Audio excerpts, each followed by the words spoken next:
Muammer Akkaş, a former public prosecutor, has said the December 25, 2013 graft probe, over which he was presiding, was dropped by the new prosecutor assigned to the investigation without an examination of evidence in the case. Along with 3 other prosecutors and 1 judge who took part in the graft probe, the first leg of which became public on December 17, 2013, Akkaş was disbarred by the Supreme Board of Judges and Prosecutors, HSYK, earlier this month. As part of the December 17 investigation, several government-affiliated figures and the sons of 3 now former ministers were implicated. This angered then Prime Minister and current President Recep Tayyip Erdoğan, who described the operation as a coup attempt against his government. Speaking to the Millet Daily on Thursday, Akkaş explained how public prosecutor İsmail Uçar, who succeeded him, decided to drop the investigation without examining evidence contained on a hard disk whose password was known by Akkaş. On December 25, 2013, the Istanbul Chief Public Prosecutor's Office ordered the detention of 30 suspects, including a number of government-affiliated figures and businessmen. However, the Istanbul Police Department, which saw an extensive purge of its top officers following the first wave of the graft probe, on December 17, did not comply with the order. Shortly after the order, the prosecutors involved in the December 25 investigation, including Akkaş, were removed from office on the grounds that they had abused their authority. The government assigned new prosecutors to the investigation in an apparent move to have charges against the corruption suspects dropped.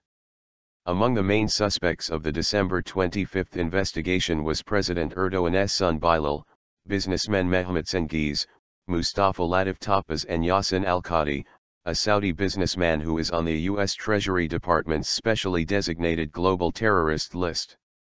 Last September, the newly assigned prosecutors, one of whom is Uçar, investigating the December 25 probe, announced a decision of non-prosecution against 96 suspects.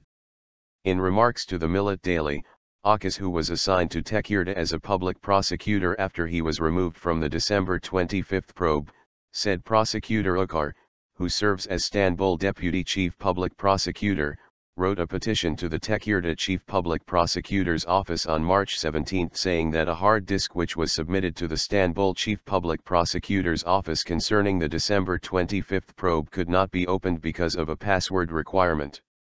Uçar requested to be informed about the password of the hard disk. Around 8 months after the Istanbul Chief Prosecutor's Office announced a decision of non-prosecution, they decided to examine the hard disk, Akkaş said. He said the most important evidence of the investigation, voice recordings of the suspects, was on the hard disk. Akkaş said there were even some recordings that had not been deciphered and turned into tapes. It is understood that no comparison was made between the voice recordings and tapes. There were media claims that some suspects challenged the authenticity of some voice recordings and claimed that they were organized together in a montage. The voice recordings should have been sent to the Council of Forensic Medicine (ATK) for a comparison to be made between the suspects' voices and the voice recordings in the hard disk. However, it is understood that the probe was dropped without any examination of evidence. This shows how unlawful the decision to drop the probe was, Akkaş said. The disbarred prosecutor also responded to claims that the graft probe was a coup attempt against the government. He said neither in the judicial history of Turkey nor in the judicial history of the world was a public prosecutor ever before accused of staging a coup for conducting a corruption probe. We are faced with a tragicomic situation which is shameful and saddening at the same time, he said, adding that all his actions were in line with the law and that he is at ease about what he did. The suspects of the December 25 probe were accused of money laundering, bribery, tender rigging and corruption.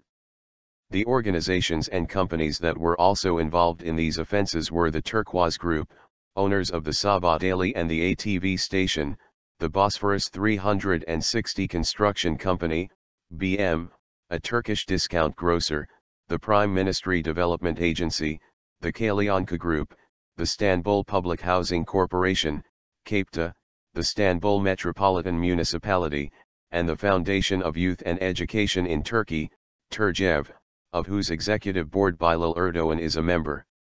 Akkaş said if the public and jurists do not raise their voices against the pressure imposed on the members of the judiciary by the government, judges and prosecutors cannot engage in their professions.